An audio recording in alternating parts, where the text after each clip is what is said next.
Hey guys, thanks for tuning back into the Whitetail Anonymous podcast number 9, part 2, with Jeremy Johnson and DJ Flynn. We broke off the last segment of this part number 1, talking about power scouting properties, Topo Maps. As you know, Josh and I are huge on that. You know, we refer everybody to a certain book to read them and get started with it. And I heard DJ talking about how he uses these maps, and I kind of wanted to go into it a little bit. You know, I like to say, actually, real quick, DJ, Jeremy, say hey to everybody again. Hey, everybody, Jeremy. Yeah, that's DJ. He's back. We're back. I like to say, you know, and I was telling this during our little intermission there, but, you know, like our lease in southern West Virginia is right near 2,000 acres. And, you know, me as an out-of-stater 3-4 hours away, there's no possible way for me to be able to scout every inch of that property. You know, and I just on 8 or 9 trips a year up there, 2-3 day weekends, it's just impossible. You know, and I'm big on, if you get these maps, you learn how to read them, you can pick out these certain points on these maps that these deer are going to travel. You can really power scout. You can do 90% of the legwork at home, then put that 10% of the legwork in once you get there. And, you know, you just said some things about Ohio reading these maps. You know, DJ, let's go into it a little bit. You know, what do? You're walking up to this public ground in Ohio. What are you looking for on these maps?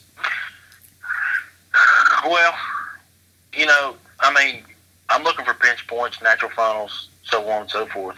Just to give you a quick background, you know, of Topo Maps and me in general. I never knew, you know, I'm not military, so I didn't know nothing about, you know, those maps. You know, we kind of hit the highlights in high school, of course, you know. Yeah. But I learned to read these maps because, you know, I'm a volunteer firefighter here for Barbersville. Gotcha. And, you know, I do search and rescue and stuff like that. And we've got a nice urban park out here, and we practice that stuff, you know.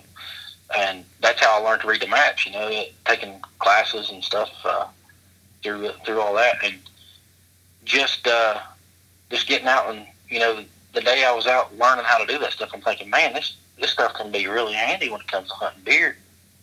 Yeah, and, it's you know, huge. instantly it hit. So my first trip out in Ohio several years ago, I just got got on the computer, you know, got me one of those little freebie printouts of just a small area I was going to, and I just studied that out. And of course, you know, I'm finding pinch points, I'm finding natural funnels, you know, and that's basically the two main things I look for, obviously, you know. Yeah. But I mean, you can locate a large flat. You can locate many different things. Now, what's on that flat in general, you don't know till you get there. But you know, you can find you a nice.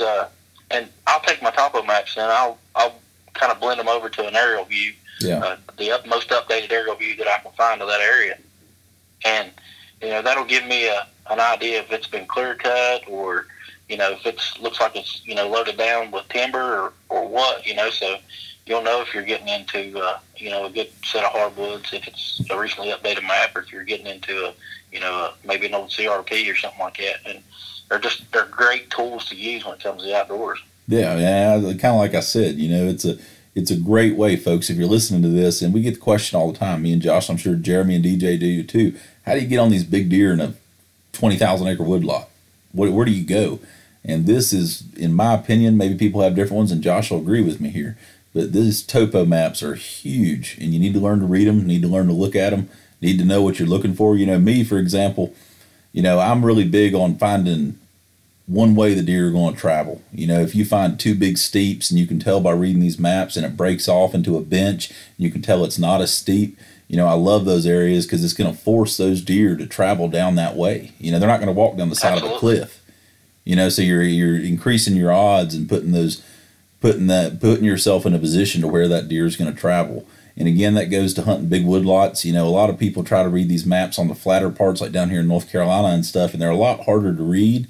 I'm not saying you shouldn't do it, but it's harder to pick out those terrain features when you don't have that huge elevation changes as you do in southern West Virginia and even some parts of Ohio. You know, up in there in the mountains and the Blue Ridge that run up that way.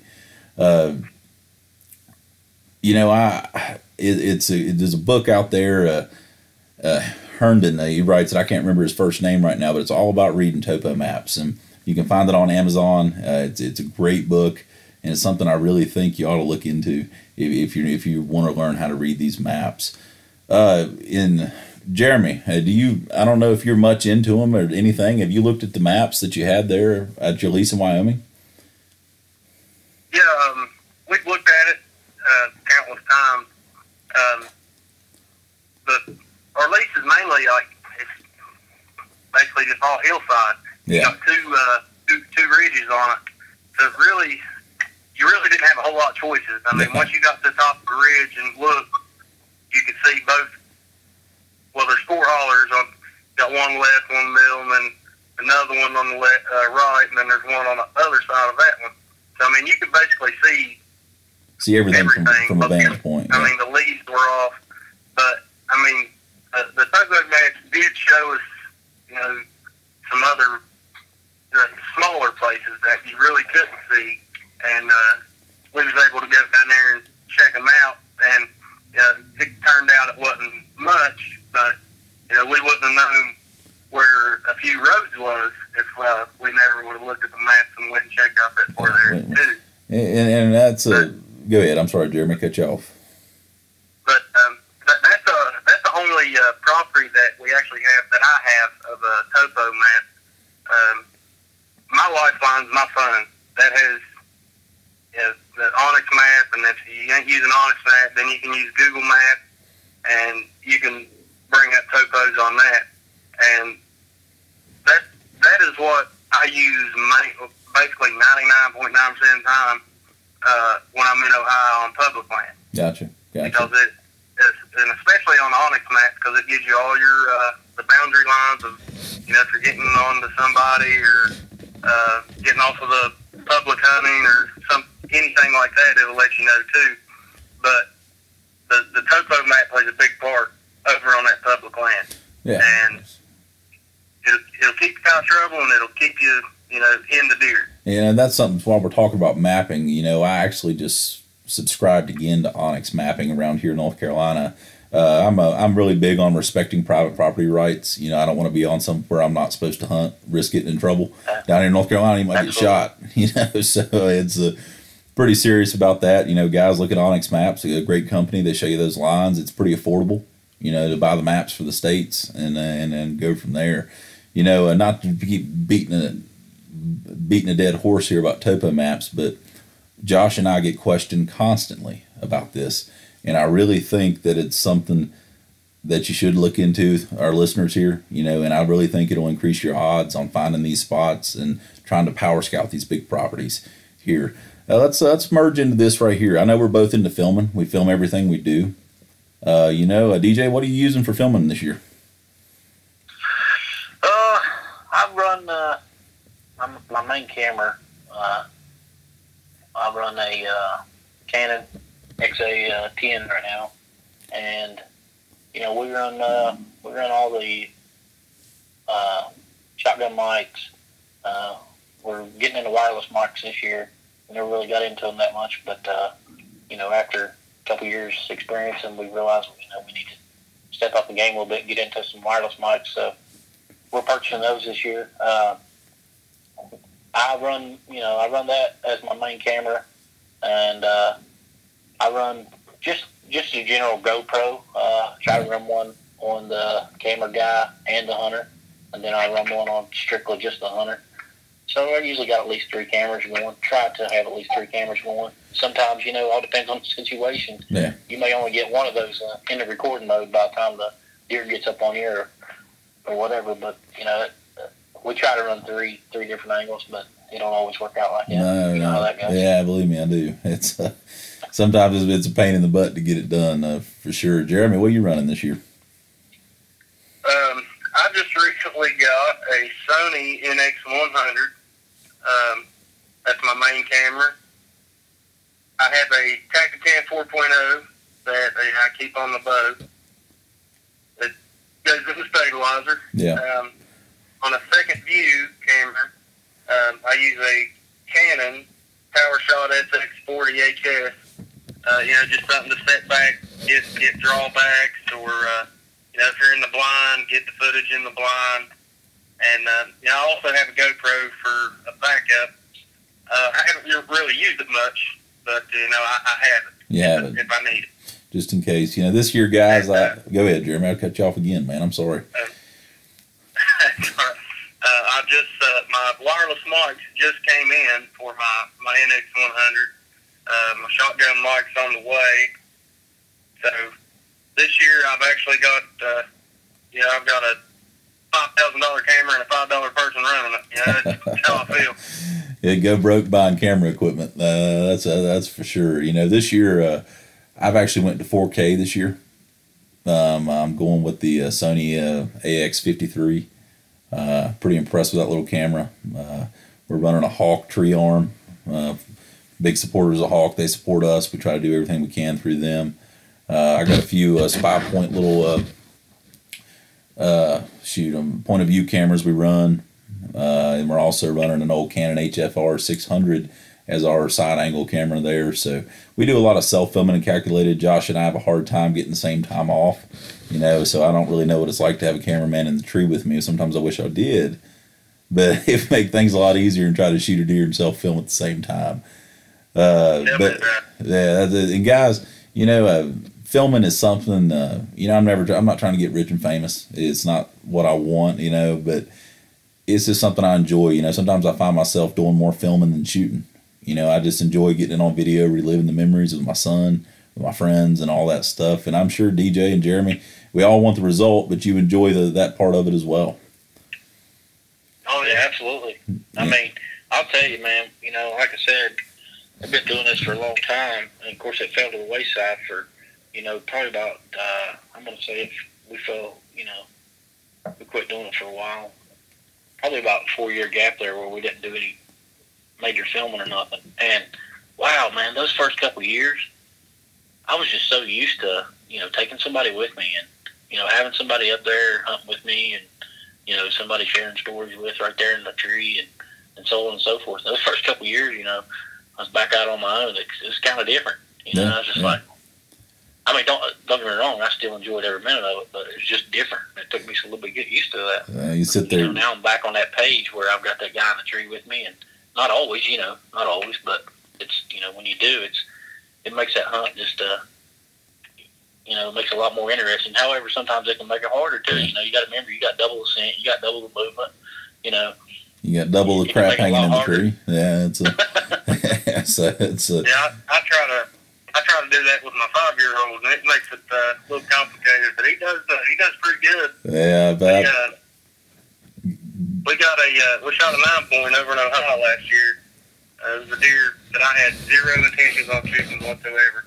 I've seen the deer like 4 times already, and he was with me, and it was about 15 minutes before his shooting light was gone, and he seen it, and he's like, shoot it. I was like, I tell you, we got bigger deer here. He said, smoke it. So I ended up shooting that deer. He got pumped. This is the first year in a long time I haven't tagged out on turkey, and the reason was I've been trying to get my 7-year-old on one, so I was trying to be cameraman, dad, and coach at the same time, and caller, and everything. So I understand you're trying to get a 7-year-old, 5-year-old to sit still and get it done, and when they tell you to shoot, it's at the point you just shoot and make them happy. Yeah. They're on there. Yeah, he does good on the whole being quiet, being still part. But my son's like a Mexican jumping bean. Yeah, so I call him. Mine ain't old enough to get in the woods yet. So, you should see him with a turkey call. You should see him with a turkey call. He calls about 150 times every hunt. So, but you know what? That's father and son time. I would never trade it for nothing. I told somebody the other day, if I never kill another deer, another turkey, and I get to enjoy every moment with him in the woods, it's worth every minute of it. And, absolutely, man. And that's what it's all about for me there. But, guys, I appreciate you both being on here, taking your time with me. And me and Josh, we're trying to build something. You guys are trying to build something, and we can help each other out. We're trying to promote the same part of the woods, in southern West Virginia. There's something special about that region. And there's absolutely. something. It's hard to hunt. Yeah, it's not for the faint of heart. It's not for the faint of heart. I tell people all the time, they're up there, let me come up there, let me do this. And you know, you're not going to see a lot of deer. You're not going to, and you're waiting for that one deer to come through. You know, it's a tough place to hunt. I agree with that. Guys, I'm going to give y'all a quick second here. Jeremy, I'll let you go first. Do y'all want to give any shout outs to anybody that's supporting you guys and helping you guys out? Yeah, I'd like to give a shout out to Eddie Webb and Norman Brumfield at Real Deal Outdoors. They supply us all our needs. They're always there for us. Anything ever happens with our bow while we're out in the field, even before daylight, we shoot them a text or give them a call. They'll tell us, come on in. We'll get it fixed and get you back out there. Glad to have those two on our side. They're always there for us. And like I said, Ross Mellinger with Brown Industries. He's a great guy. Makes a great product on mineral and feed. And he's got a website and Facebook, Brown Industries. And I forgot to mention as well, Real Deal Outdoors. They have a Facebook also and an Instagram. And you can just go to Facebook, type in Real Deal Outdoors, and it'll pop up. And you all can, if you're willing to make the drive to Salt Rock, West Virginia, I promise you, you will not be let down whenever you go into that bow shop. They are a class act. Cool. DJ, what about you, my friend? Yeah, man, we want to give a shout out, of course, to Atsco Products. You can go to atsco.com. We deal with their products, and we have great results with it. We use their body soap, you know, their scent cover, their UV killer. Like I said, atsco.com. You can go check out any of their products there. A large line of products. Anything to do with the outdoors, they got it. We give a shout out to LuxPro Flashlights. You can go to luxproflashlights.com, check out their products. Both of those companies are still on Facebook as well. You can look them up there. You can check Woodline Outdoors on Facebook as well, folks. You know, we're getting ready to host another giveaway soon, so you can stay tuned and get you some kind of free product from our page. And you know, we want to thank you all for having us on here as well. You know, I can appreciate y'all enough for what you're doing, and we thank you for having us on there and talking to us and hearing our input. You know, it may not be the best, but you know, we're not pros either. Yeah, no, I appreciate you guys coming. You know, and I guess coming, calling, however you want to call it. But that's you know, we can sit down and talk and have a chat about it. You know, guys, again, thank you for being on, both of you. Guys, this will be the end of the Whitetail Anonymous podcast number 9. Thanks, Woodline Outdoors, Jeremy Johnson, and Lord DJ Flynn. Lost my mind there, guys. This podcast was brought to you by Spartan Trail Cameras. Guys, if you're not in the cell cam game yet, please check out Spartan Trail Cameras. They are another huge tool in scouting these deer. It gives you the most recent information immediately. And there's nothing like them. No quality, reliability, and then it's just a great camera. You know, some places in southern West Virginia, I can't even get cell phone signal, but that Spartan camera has full service. You know, so great service, great product, great customer service. Check them out at hcooutdoors.com. Also, Mike Kilpatrick from Herd 360. Give him a shout out on Facebook or in Instagram, and he can give you a great deal on a Spartan Trail camera and some minerals right there on top of it as well. Guys, thanks for listening. Thanks for the support. We appreciate it more than you know. We are still doing the Spartan camera giveaway. Go on there, like the page, share it, and you might win you a Spartan Trail camera. Guys, again, thanks for tuning in to the Whitetail Anonymous podcast number 9, part 2 with Woodline Outdoors.